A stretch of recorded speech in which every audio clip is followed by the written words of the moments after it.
No one goes to Hank's for his spreadsheets. They go for a darn good pizza. Lately, though, the shop's been quiet, so Hank decides to bring back the $1 slice. He asks Copilot in Microsoft Excel to look at his sales and costs and help him see if he can afford it. Copilot shows Hank where the money's going and which little extras make the dollar slice work. Now Hank has a line out the door. Hank makes the pizza, Copilot handles the spreadsheets.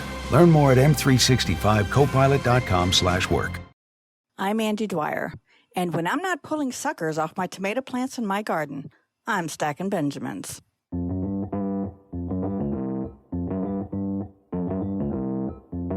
Live from Joe's mom's basement, it's the Stacking Benjamin Show.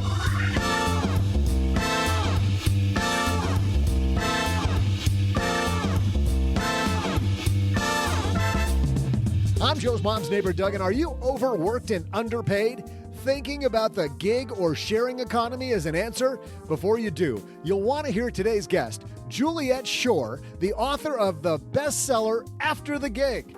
Plus, why have nearly half of millennial travel credit card holders canceled their plastic during the pandemic? We'll break it down during our headline segment.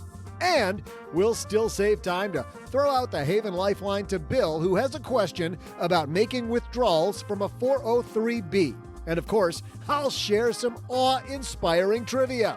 And now, two guys who put the under in underpaid. It's Joe and O-G.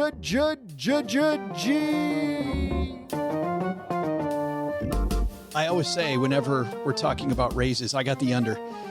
Like you and I look at each other whenever anybody says, hey, can I have a raise? I'm like, I got the under on this one. Doug puts the under in underachiever. That is probably also correct, but you tell him that. I'm not telling him that. You tell him. Well, we just tell it to him in his paycheck. Hey, everybody. Oh, that's so horrible. Welcome to the worst place to work in America, Joe's Mom's Basement. I'm Joe Saul-Sehy, Average Joe Money on Twitter. And across the card table from me, the evil boss man overlord himself, Mr. OG. Exactly. Yep. Not the fake OG on Twitter, by the way. Yes. Do you think that we could get a coffee mug, like world's worst boss? Or do you think Inc. magazine puts out a list of like the crappiest places to work? They always have to Suzanne Lucas, the evil HR lady, writes for them. Maybe we can ask her, like, hey, we got a great idea for the next listicle that you guys do. It's musty. Whoa, that's a different podcast. Where are you going with that one? I don't even know. Hey, great news. In other news, just alerted that there's an excessive heat warning for my house today. Oh, that's good. So, for your house directly, not for the neighborhood or for the city. Not the area zip code. Just specifically OG's house. Excessive heat warning. Yes, that's fun. So we can chalk that up to all the cool things that people can do in the basement. Die of heat stroke. Well, if you need somebody who can come over and maybe wave a fan at you, or somebody that can design a better fan on the internet, big thanks to Fiverr for supporting Stacking Benjamins. So easy to find freelance talent to maybe make your fan, do voice talent, make ice cube noises for you. We just had an ice cube maker malfunction in our refrigerator. How does that happen? It ceases to make ice. Oh, yeah. Which is not necessarily meaning that the freezer is broken, by the way, which could be another way of not making it. It's like, I don't understand. It's not making ice. Well, the door's open. I remember, by the way, when that happened at my house and the repairman came out and he goes, the reason it's not making ice is because in the back it's froze up.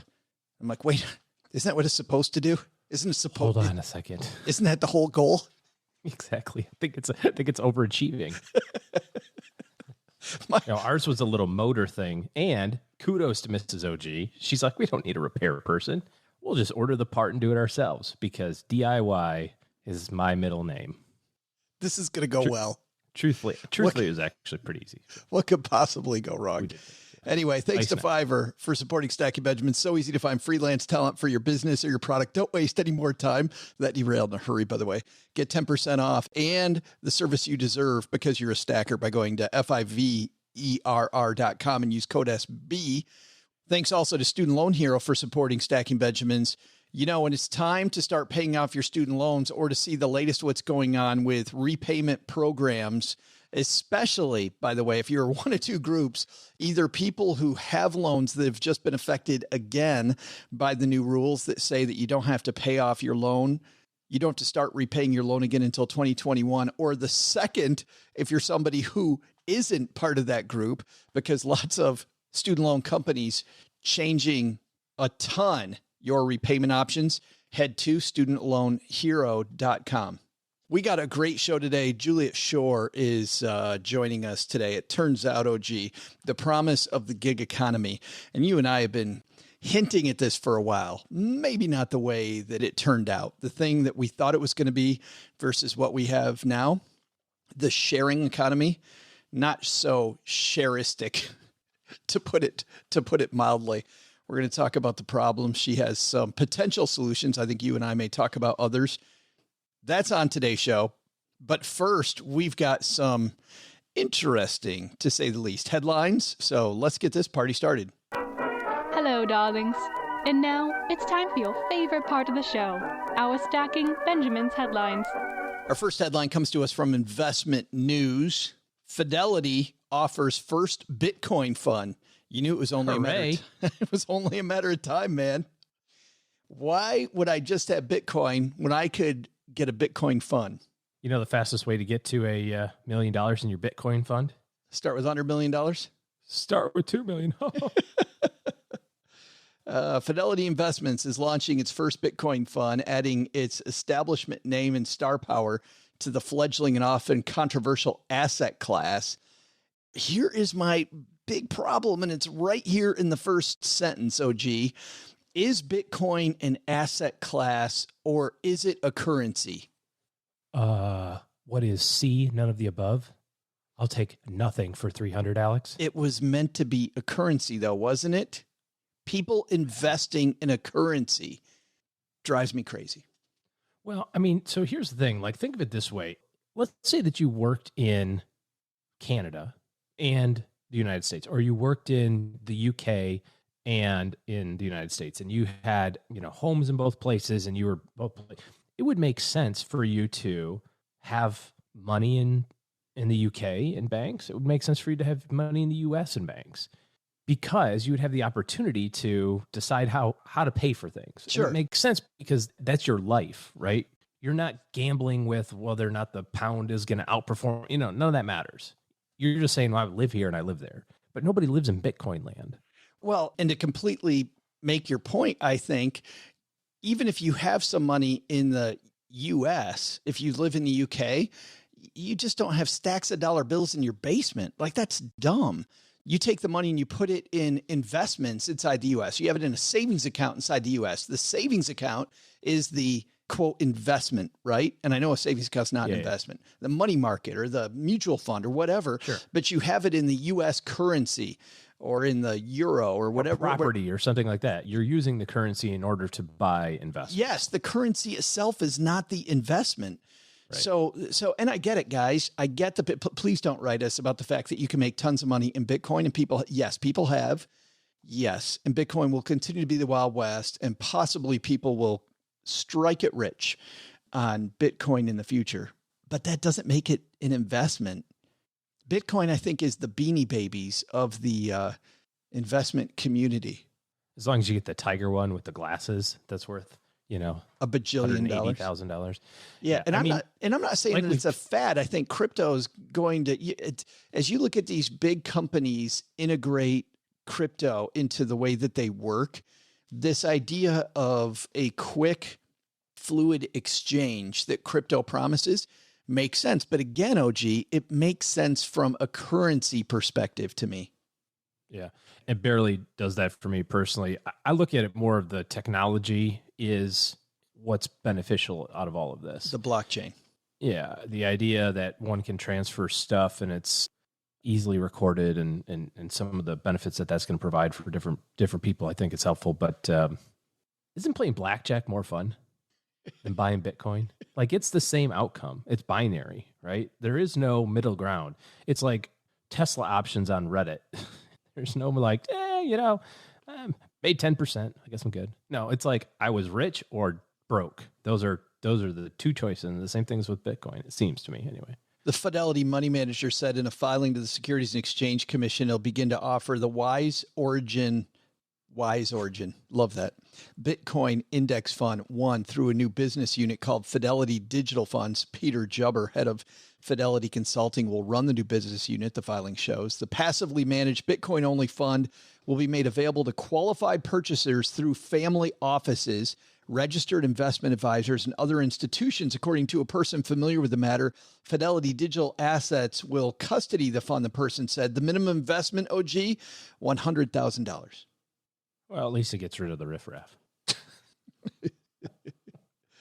What's the over-under on this? We were talking about unders before. What's the over-under on this fund closing? What do you think? 18 months? Yeah, why would I buy a fund and not just buy Bitcoin? Is this so the custodian is able to more easily hold the crypto assets? Like it gives them a holding tank so that they can put it on the same statement as everything else for the family office, or so they can go in and out of it easier if you're managing a family office for one of these wealthy families that is going to buy it? Is that the reason? I have no idea. It doesn't seem to make any sense because, I mean, maybe their computer technology is better, but what happens when Fidelity's stuff gets hacked? Because that's where you hear, right? Like, oh, I lost my hard drive. Yeah. Or the one computer still running Windows 95, compromised national security. They got the nuclear launch codes. It's always something like that. And at least with, an ETF or a mutual fund or like a real product, it's backed up by a whole bunch of different things. Like Fidelity takes a crap, you still have the shares in the fund. So, I don't know, 18 months. That's where I'm putting that. So I'm going to say March 2022. Our second headline comes to us from consumeraffairs.com. This is written by reporter Mark Huffman. Nearly half OG of millennial travel credit card holders have canceled their card during the pandemic. At one point during the coronavirus pandemic, air travel was down 96%. Hotel bookings have cratered, Mark writes. Cruise ships remain tied up at the pier. So maybe it's no surprise that consumers will begin asking themselves why they're paying an annual fee to carry a travel rewards card. Many millennials have apparently decided it's no longer worth it. A new Value Penguin survey shows that 41% of millennial travel card holders closed a travel rewards card since the beginning of the pandemic. Another 34% say they've thought about doing it. Have you thought about canceling your card? No. Where would I be able to charge things to? Well, you could do one that's a cash back card instead. I mean, there's other reward point.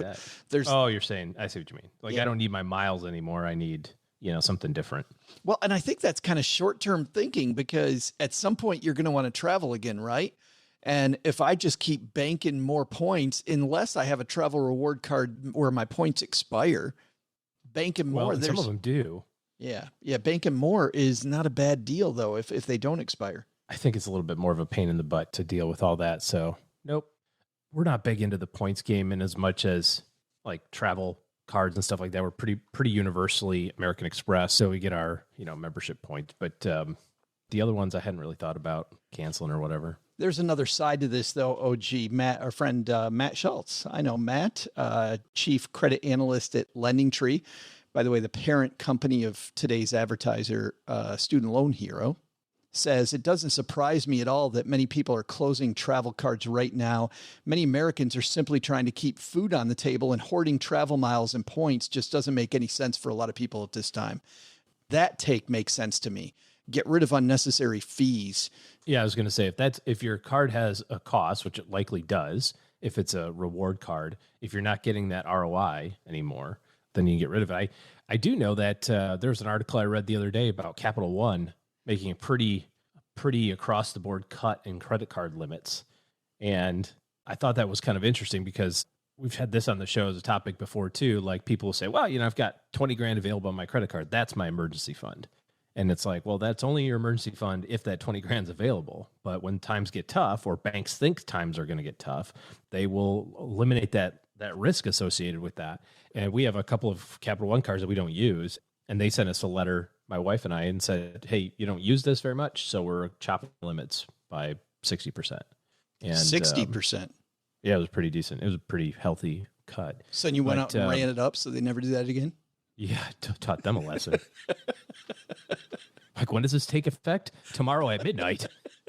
Watch this. Bam. Yeah, I'll show you. Showed you what's in my wallet. Exactly. Something interesting about that, by the way, when people call and cancel a credit card, remember that also has a negative impact on your credit score, this piece says. But it doesn't, though. No, it does. But your amount of credit used versus the amount available is a piece of your credit score. Yeah. And you will see it go down. But I've seen people like Susie Orman have even talked about that before. Listen, though, if you've got a problem with credit cards, which means you have a problem with spending, don't worry about the reward game at all, whether it's 2% cash back or travel miles, gas, whatever it might be. Forget about that. Also, forget about your credit score. Get yourself right. Your credit score doesn't matter as much as getting your finances in order matters. Don't leave that thing open to, quote, protect your credit score when you can't trust yourself with a piece of plastic in your wallet. Yeah. What you're talking about there is the available credit to amount used, that utilization number, which is what you'll hear tossed around. That's a pretty high component to your credit score. A lot of people also say, well, if I close the card, it will affect because I don't have, that history anymore. And the reality for that one, however, is that the credit history does stay with you for quite a while. For that card, I think 7 or 10 years or something, it stays on your credit report. But none of that matters, like you said, if you can't trust yourself with just having that thing to begin with. Yeah. Know thyself. Absolutely. OG and I are going to have more takeaways like that one in just a second. But before we get to those, if you're ready to pay off your student loans, Student Loan Hero thought so. You can take control of your financial life. Student Loan Hero is helping over 200,000 people pay off more than $3.5 billion worth of loans smarter and faster from all the things going on in Washington as the rules change now. For many people, just in the last couple of weeks, we've had changes where you may not have to make a payment until January on your loans. However, a ton of people are not eligible for that. In fact, there are a bunch more people that were eligible for the first round that aren't eligible for the second round. So don't go stop making payments on your student loans just because you think you're eligible. Make sure that you are. Whether it's the rules, refinancing, lowering payments, or forgiveness, Student Loan Hero has all the details on how to do that better, from prepayment calculators to refinancing calculators, income-driven repayments, default and delinquency, Parent Plus loans. It's all there. Head to studentloanhero.com for more. That's studentloanhero.com, the first place to go to take control of your student loans. I think our lessons here, number one, OG, is that Bitcoin still going to be the Wild West, and Fidelity getting in that market, I think, doesn't make it any less the Wild West, especially if you're thinking about, quote, investing in Bitcoin. I think you have to ask yourself, what am I really investing in? Am I investing in anything there? Much more like blackjack, to your point, than investing. And then our second takeaway, thinking about cutting up your cards. If there's an annual fee and you're worried about putting the food on the table, absolutely do it. Don't worry about your credit score. Don't try to make credit cards your emergency fund. Work on getting yourself financially right first. If, however, you're going to travel in the future, accumulating those points now might mean that you'll have some nice trips later, OG.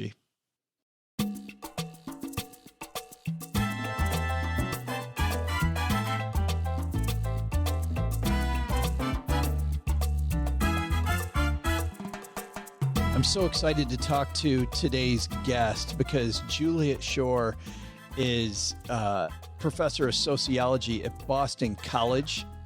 She's been digging into the sharing economy since the beginning, which she writes in her new book, After the Gig, How the Sharing Economy Got Hijacked and How to Win It Back.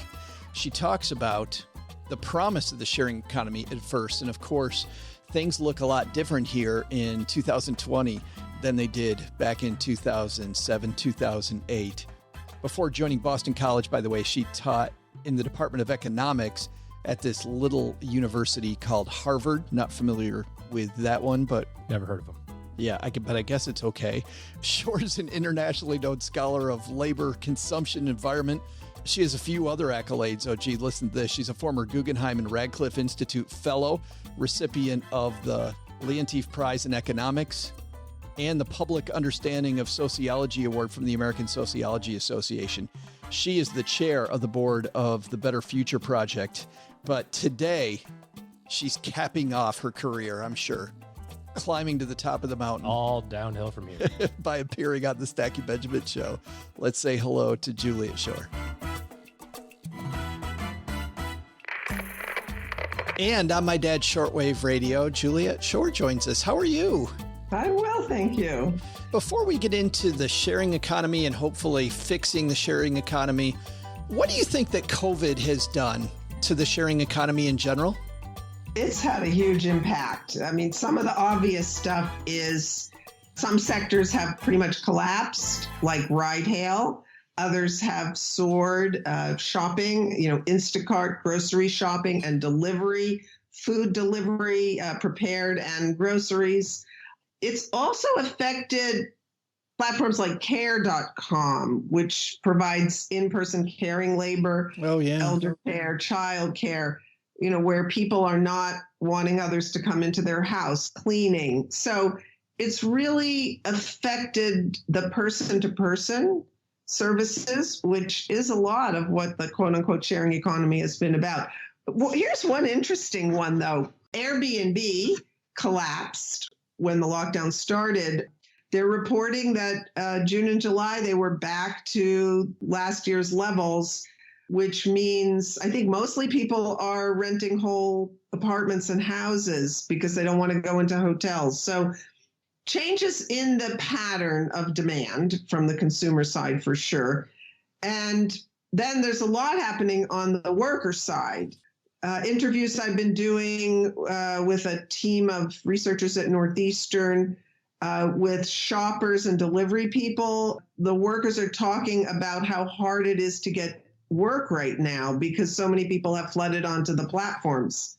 People have lost their job in other kinds of jobs. So these platforms generally operate with excess supply of workers, too many workers chasing too little work. But that seems to have really intensified now. And I want to ask you a lot more about that specifically, because I think that might be part of the issue that we're going to talk about with the sharing economy. But I'd like to kind of frame our discussion in a great video chat I saw that you had back in 2013. And because a lot of people, as you may know, come to financial shows interested in financial wealth, right? That's why you listen to finance shows.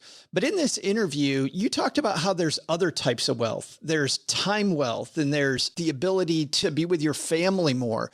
Can you elaborate on that? Because I thought that was so fascinating how you took this idea of wealth and really widened it. Yeah. In my Plenitude book, which I published about 10 years ago, I argued for what I call true wealth. I identified 4 types. So one is financial wealth. The other is time wealth, which you've mentioned. The third is natural wealth, the wealth of the earth, ecosystems, natural capital, whatever term you want to use. And the fourth is community wealth, and that's kind of social connections and community. You can be rich in community and social connections, or you can be impoverished.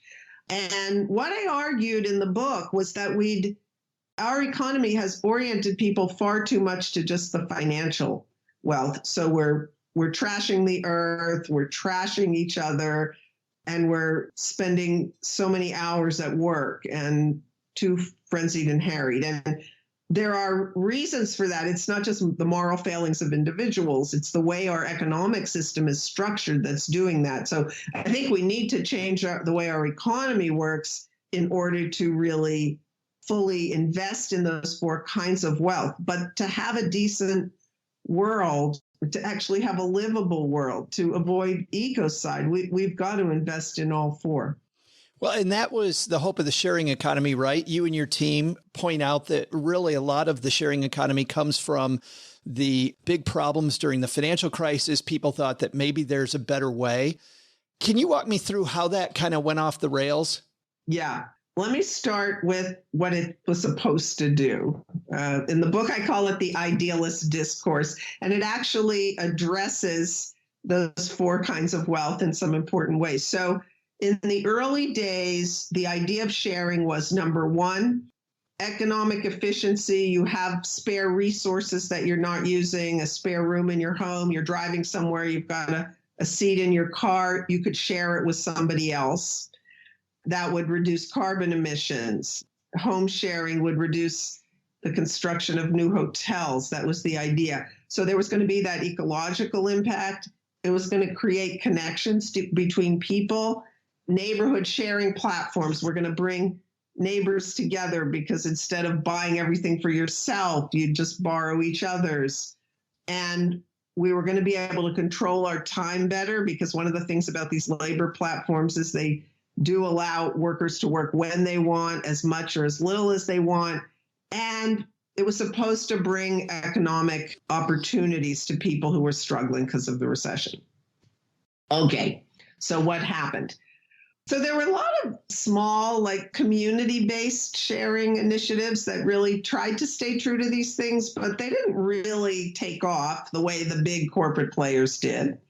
You know, a big part of why Airbnb and Uber grew so much was they were offering such cheap, low prices for these services. A lot cheaper for Airbnb to a hotel, a ride hail. You know, where I live, it was half the price of a taxi or less when they started. So couple things happened. One is suddenly people are taking a lot more private vehicles and they're doing a lot more traveling because the lodging is cheaper. So that eliminated the ecological benefits. As these services, they started out being friendlier, but as they commercialized, people started sitting in the back seat and treating the Uber driver or the Lyft driver just like a cabbie. Or they started renting the whole place on Airbnb, so they never even met the person who owned it. So the social stuff really fell off as well, not totally, but for the most part. The earnings part and the time part are interesting. So there's still some people who use these as sort of part-time, and they're able to get some money and do it and control their schedule and all of that. But what we saw, especially on ride hail and delivery, is the shift to pretty much more and more of a full-time, dedicated labor force who lost all that flexibility because the companies kept lowering the rates that they were being paid, and they just had to work more and more. And is that a factor, by the way, you said earlier, and I want to loop back to this, is that a factor partly of the fact that there were so many people flocking to these platforms that companies said, hey, we've got this access, we have all this labor all over the place. We can find out who stays around as we just make it less and less and less profitable for people. Yes. So the fact is the companies could do it. And then we also want to ask, why were they doing it? And especially in ride hail, part of the problem is the whole model is financially unsustainable because the prices are too low. They don't actually even cover the costs, even with those terrible low rates to the drivers. So a transportation economist named Hubert Horan, who I just found, I've been reading his work for years and just found out we actually were in college together in the same classes.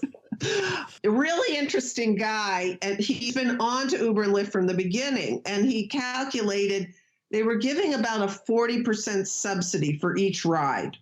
So these investors in the company were subsidizing these rides because the company's been losing money all along. The idea, presumably the strategy is wipe out all the competition and then you can jack the prices up to profitable levels.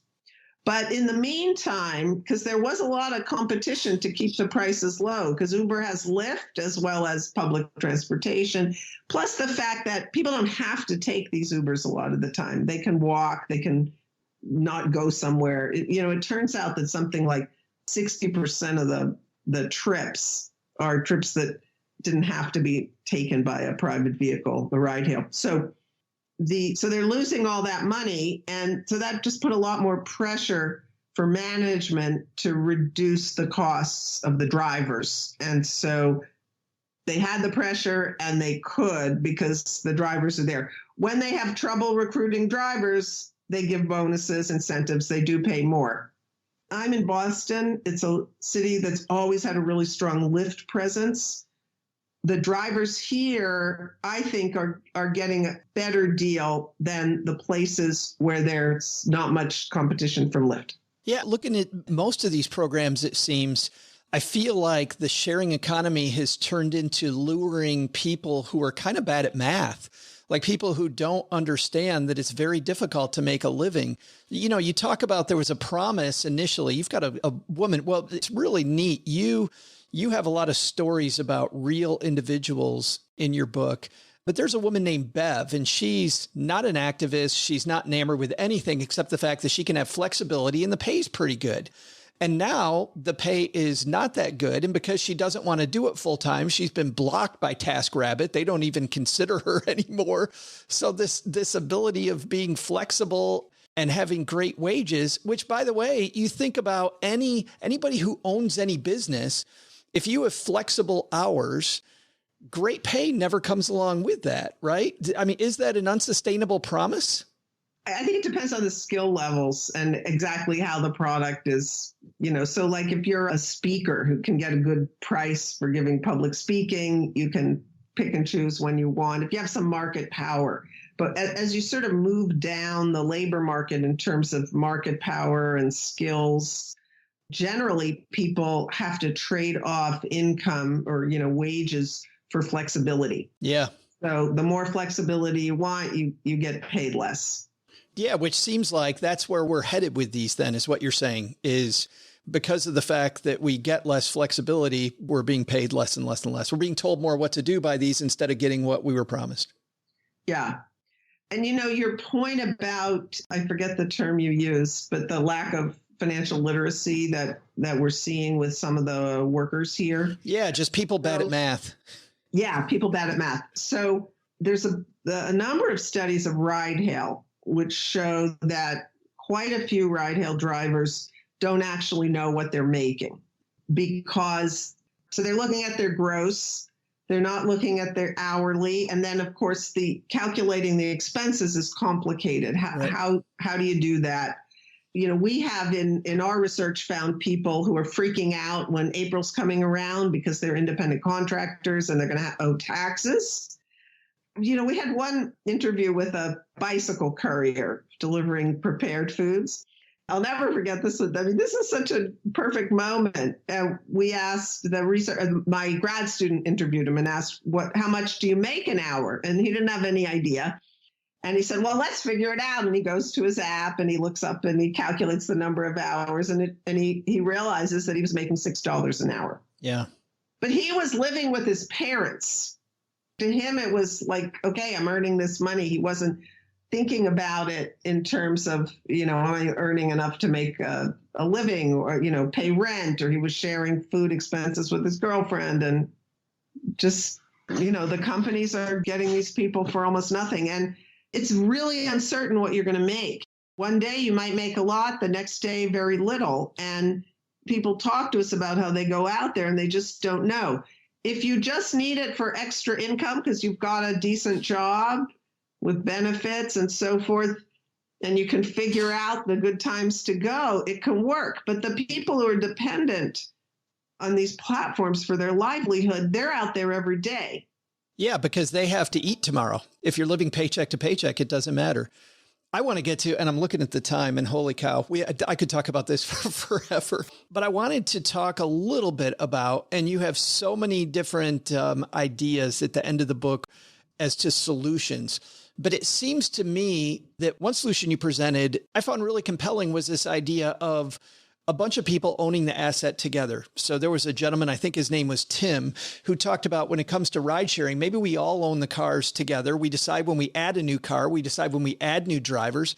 Maybe it doesn't scale as much, but then we have a lot more control. Talk a little bit to that and some of the other solutions that you guys found to this problem.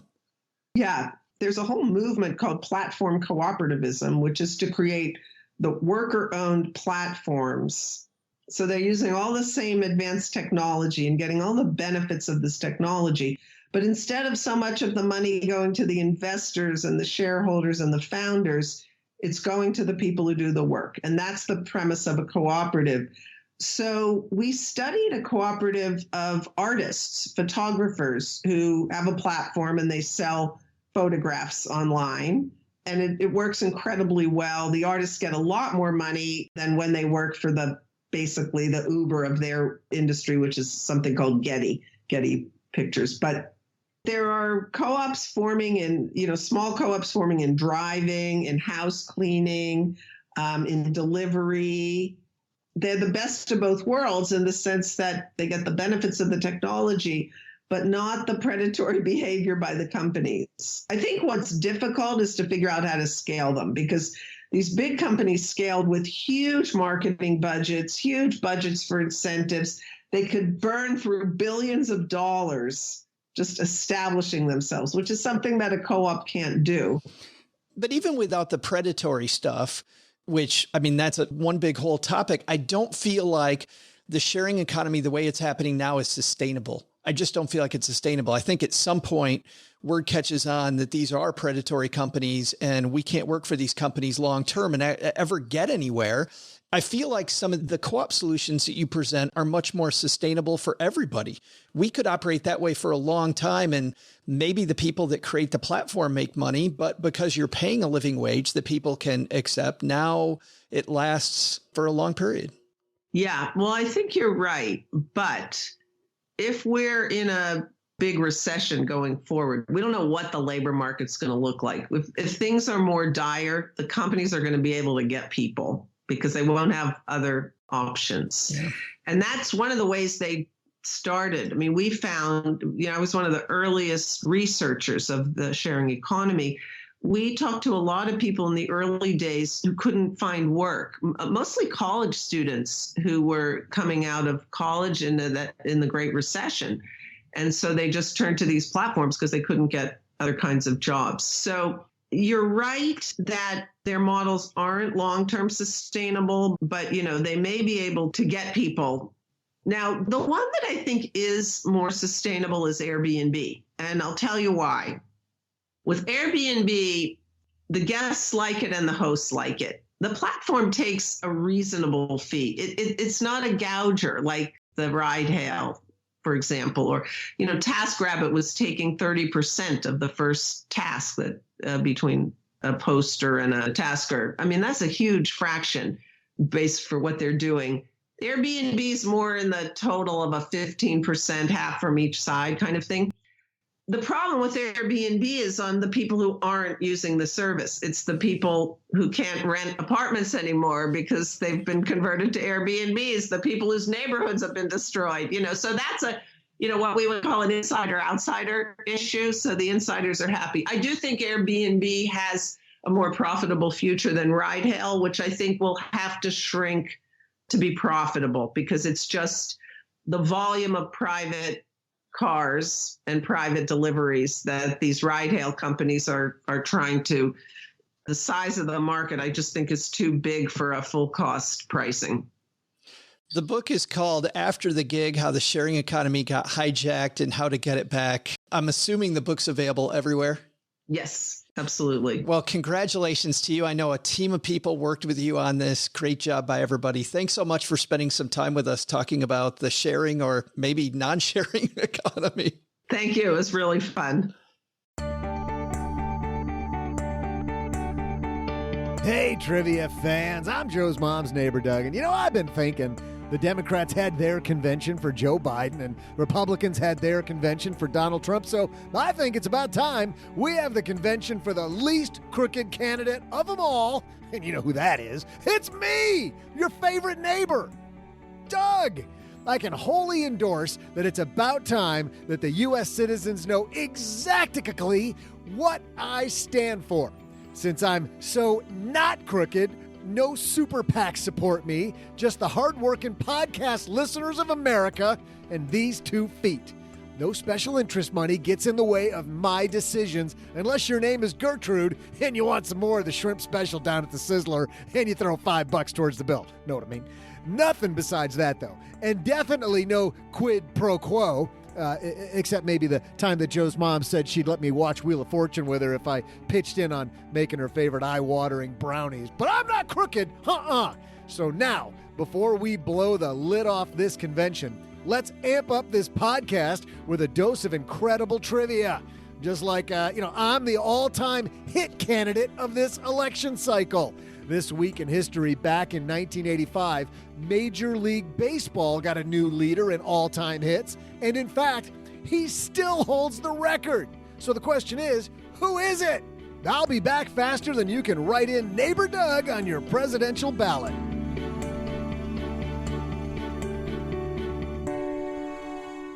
Hey, often here in the Stacking Benjamin show, we have a project idea and we need to bring it to market really fast. And like a lot of companies out there, Juliet Schor just talked about how nimble companies probably need to be if they really want to win. A company that can help you with that is Fiverr, because if you're finding freelance talent for your business or projects, sometimes you have to pivot or something that you didn't expect jumps in the way of you getting your project done, making it impossible to meet your deadline with the size of your current team. Fiverr answers a bunch of your questions like, where do you go to find on-demand talent? How much is it going to cost? How can you be certain that they're going to deliver? Finding the right freelancer can be time-consuming, frustrating, and expensive. Fiverr's platform helps keep businesses moving with a network of trusted freelance professionals. We use Fiverr here for a myriad of things, mostly, as we've talked about in the past, vocal talent. However, we've also used them for writing help, for editing help, for graphics help. We've used them in a lot of different ways. And it's not just for creative companies like Stacking Benjamins. You'll find whatever your company is, if you just log into Fiverr.com, you'll see that there are people out there who are experts at helping you build, advertise, monetize whatever it is that you're doing. So whether you're launching your first business, scaling your current business, or in need of extra support to complete a project, Fiverr's here to help you evolve, adapt, and grow. Fiverr connects businesses with freelancers who offer hundreds of digital services. You can find what you're looking for instantly. Search by service, deadline, price, reviews, and more. You'll know exactly what you're paying for up front. No negotiating needed. 24/7 customer service. Check out Fiverr.com today. And because you're a stacker, they're going to give you 10% off your first order if you use our stacker code SB.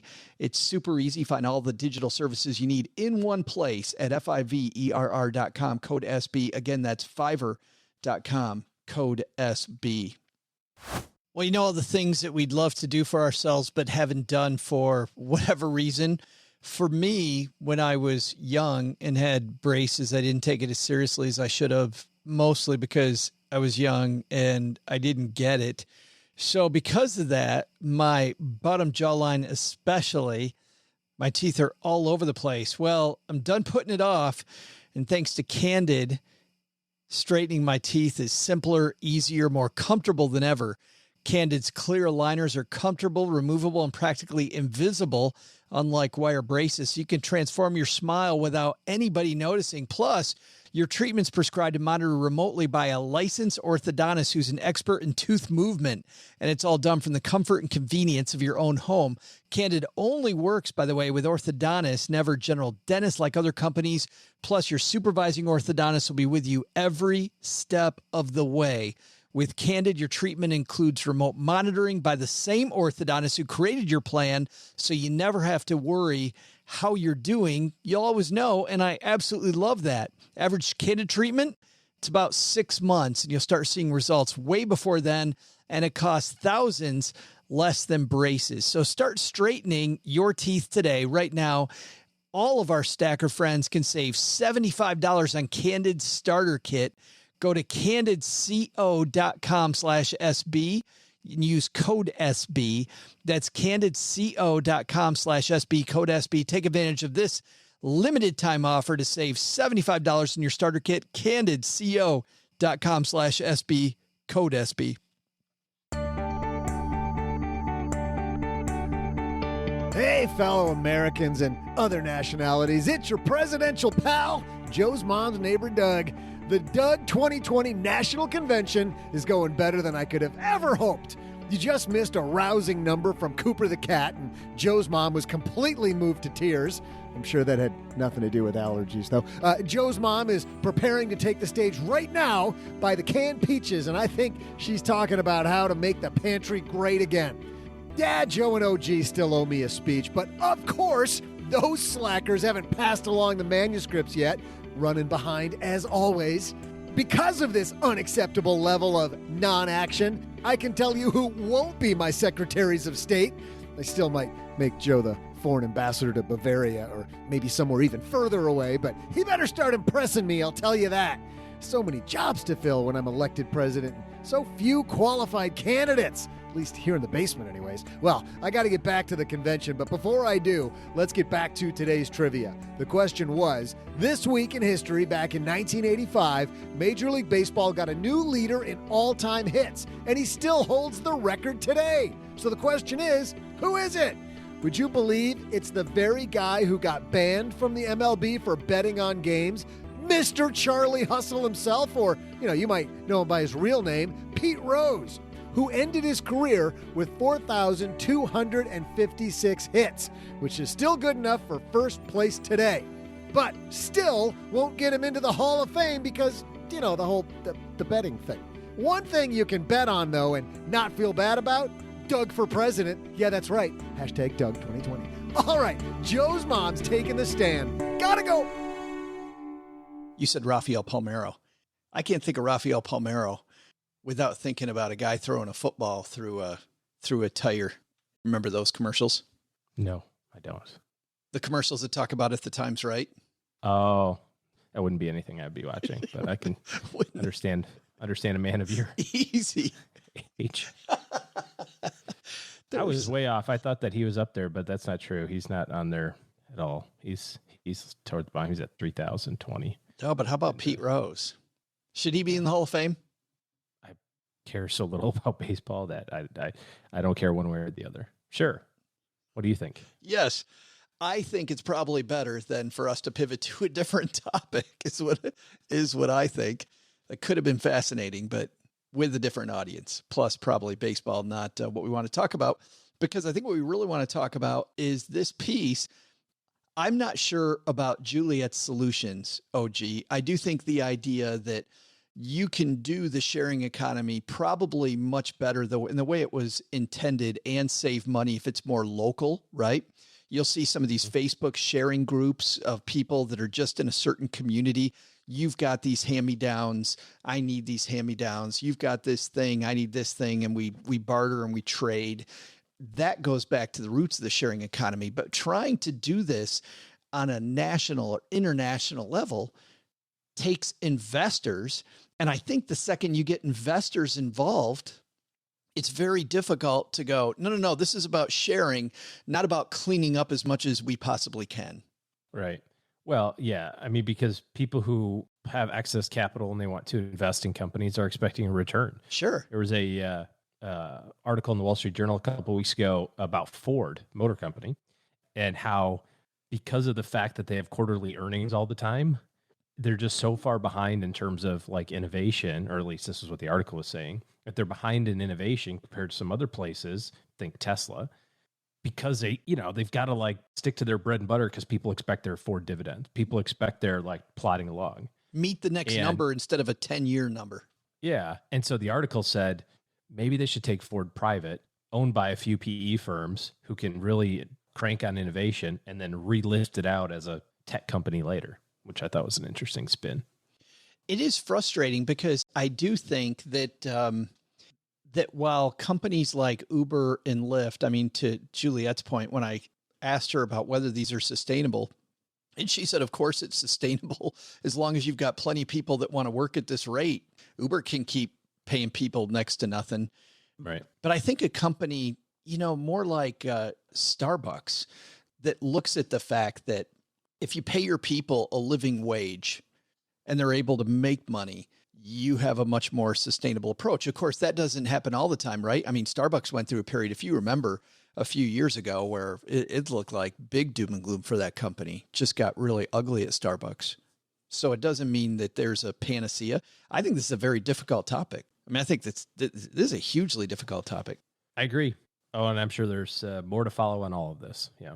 Absolutely. I think the big takeaway for our listeners, though, has less to do with the big heady topic of where does this go, more to before you decide to take part in the sharing, quote, sharing economy or gig economy, I think you have to know how to look at that ROI better.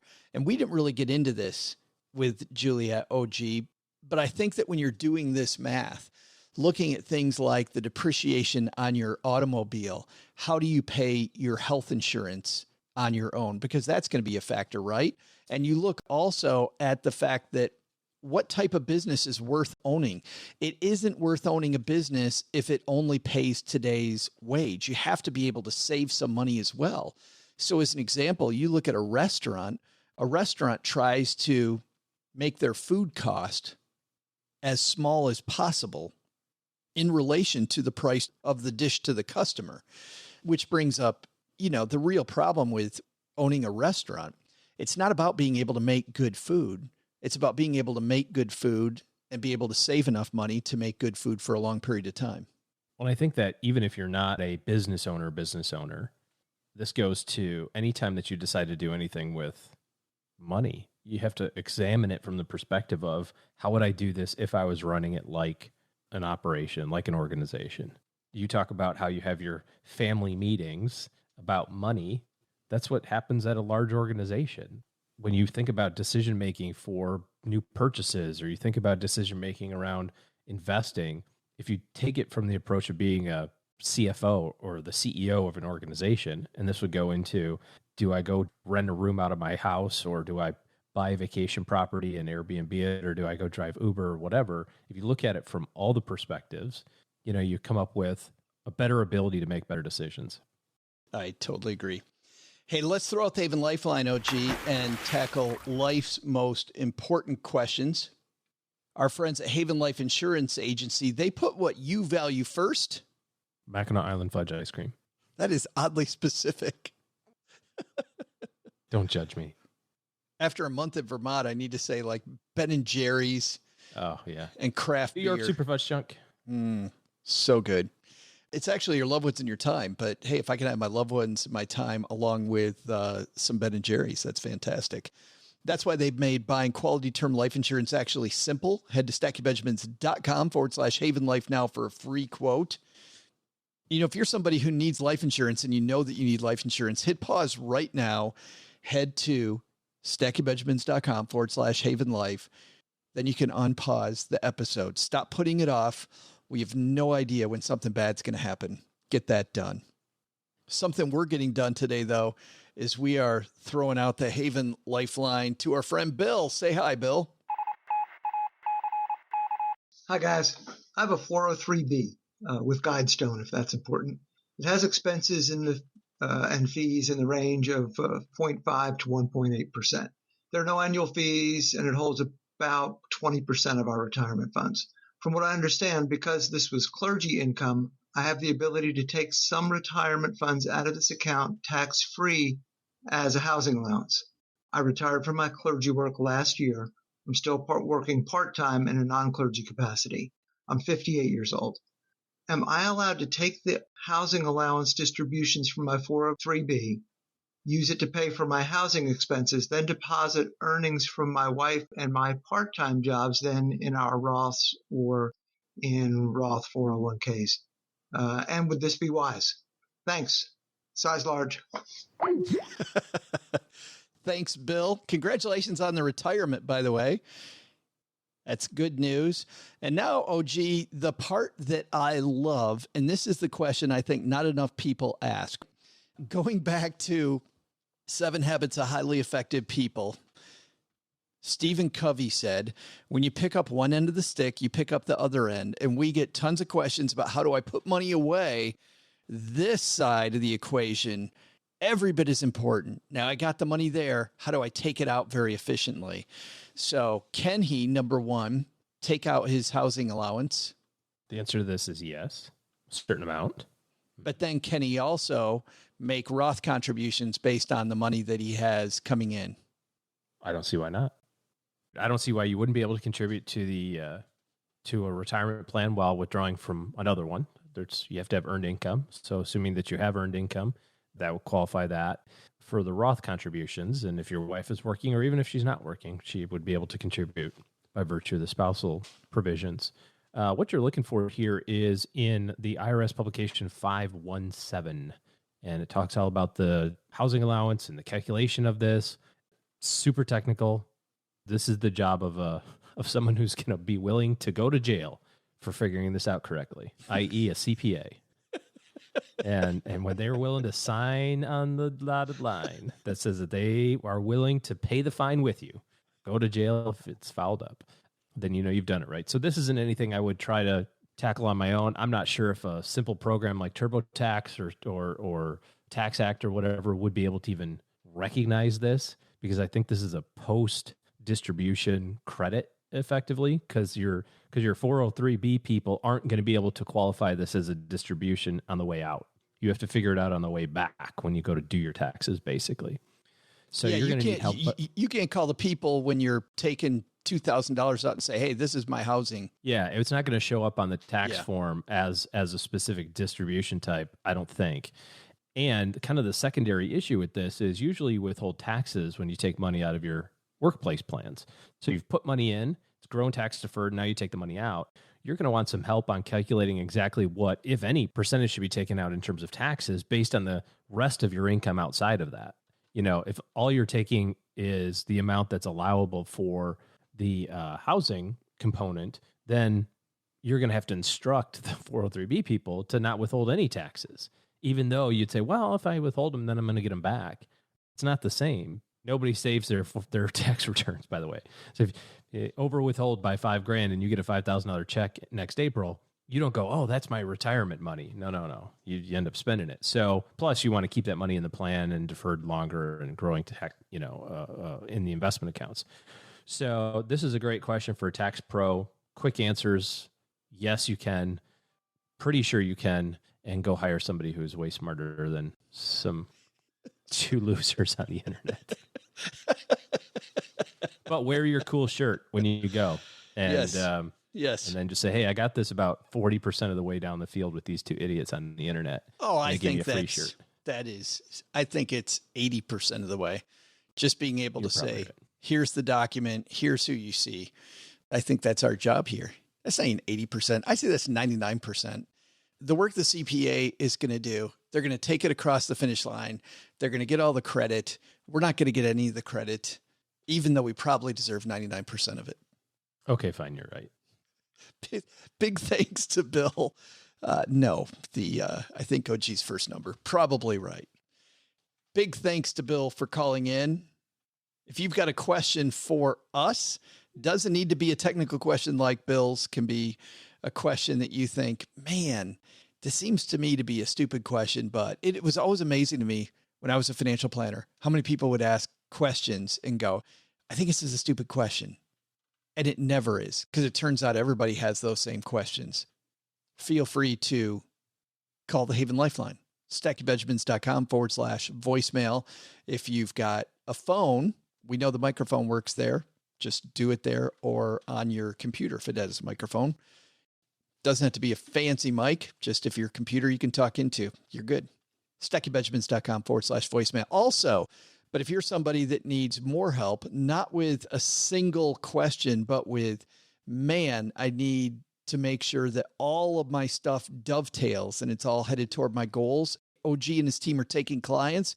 Head to StackyBenjamins.com/OG to see how his team can help you put Humpty Dumpty together again better than you were doing on your own. All right, that's going to do it for today. Doug, you got it from here, man. What should we have learned today? Sure thing, Joe. I'll do my presidential duty and tell everybody what they should have learned today. First, take a lesson from our headline. Just like people are canceling their credit card reward cards, it's smart to regularly review your expenses to make sure you're not paying for things you're not fully utilizing or find value in. Second, take a lesson from Juliet Schor. While working in the gig economy, working for companies like Uber, Lyft, Grubhub, and others might be good for a quick buck today. Those opportunities are not long-term fixes, and you should find something that works for you. not just the gig economy companies. But the big takeaway, Doug 2020 is in full swing, people. Your future president of the United States of America. But now to decide who's going to be my running mate. Ooh, a cliffhanger.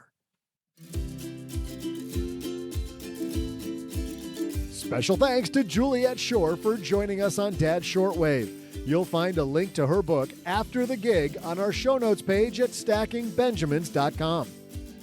This show is created by Joe Saul-Sehy, produced by Taylor Stevens, and engineered by the amazing Steve Stewart. Online, visit us on Twitter at SBenjaminsCast or on our Facebook page.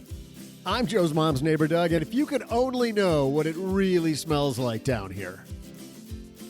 SB Podcasts may receive payment on the show from sponsors and guests in the form of books, giveaway items, discounts, or other remunerations. That's a big word. There's no way you take advice from these dorks, but like Joe's mom always says, don't take advice from people you don't know. This show is for entertainment purposes only, and before making any financial decisions, consult with a real financial advisor. And big thanks to everyone for gearing up to vote in the election.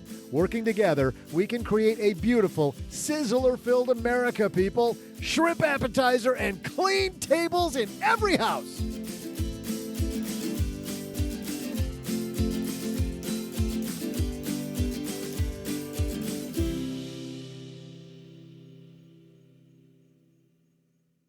Due to current economic conditions, it's my job to inform you that the light at the end of the tunnel has been turned off.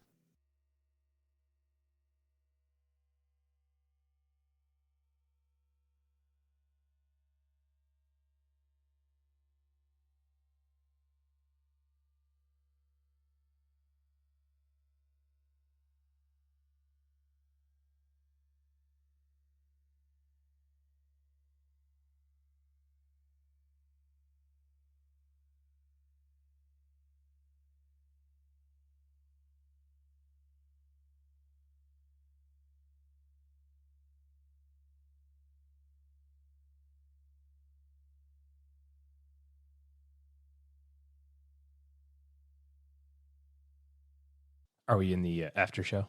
Yes. Oh, there's never like a smooth transition. There's always just like this silence, Someday. and then you talk. I don't know what the rules are. That was my favorite helpful But hint I do know the rules. about how to make this podcast better was the hint. Maybe it's 5 years ago now. The guy that said, the only thing I find annoying about your show is near the end, you have a minute of silence and then you guys start talking again. Why don't you just eliminate that minute of silence? Yeah, because ...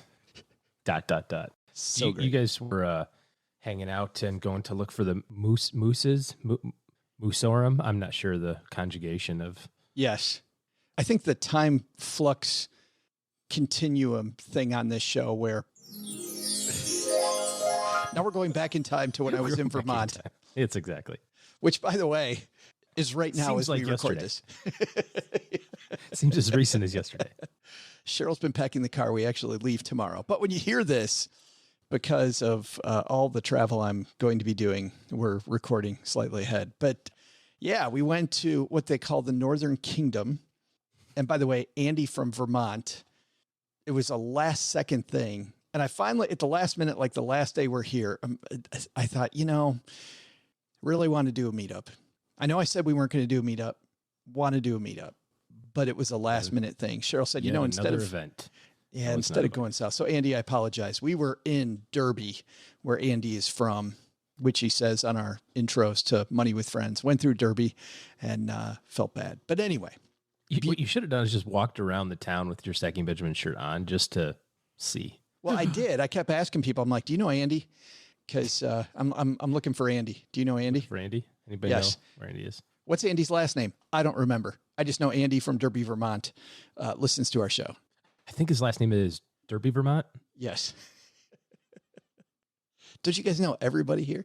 By the way, Derby, Vermont is right on the Canadian border. A.